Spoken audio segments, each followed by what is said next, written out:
यदि आपको ये बातें पसंद आईं तो आप इन्हें अवश्य ही आगे बढ़ाएं।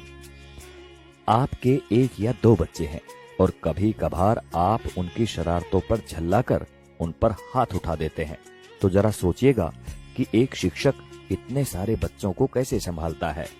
आप खुद टीवी या मोबाइल में व्यस्त हैं, आपका बच्चा आपके पास आता है, आप उस अधखिले फूल को झिड़क देते हैं, जाओ भागो पढ़ाई करो। जरा मन को शांत करके विचारिएगा कि एक शिक्षक किस तरह अलग अलग बुद्धि वाले और अलग अलग अभिरुचि वाले बच्चों को 45 मिनट तक एक सूत्र में बांध के रखता है अपनी कक्षा में। आपका बच्चा दिन भर गेम खेलता है, घर पर पढ़ता नहीं है, इसकी भी शिकायत आप शिक्षक से करते हैं। क्या करें, हमारा मुन्ना तो हमारी बात ही नहीं सुनता, जरा डराइए इसे। अरे भाई, बच्चे को डराना है तो उसे किसी बाघ के सामने ले जाओ। आप गुरूर ब्रह्मा टाइप की बातें रटते हैं, पर कुछ पेरेंट्स भगवान तो छोड़िए, शिक्षक को इंसान तक नहीं मानते। वे ये मानने को तैयार ही नहीं कि एक शिक्षक का व्यक्तिगत जीवन भी होता है, उसकी भावनाएं होती हैं, उसकी सीमाएं होती हैं।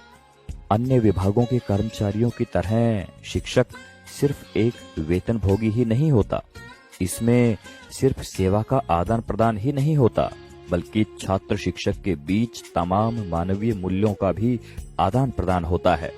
आप अपने छोटे मोटे काम कराने के लिए सरकारी कर्मचारियों के आगे हाथ जोड़ते हैं, पैर पकड़ते हैं, लेकिन शिक्षक जो कि आपकी संतान को शिक्षा दे रहा है, उसकी एक गलती आपसे बर्दाश्त नहीं होती।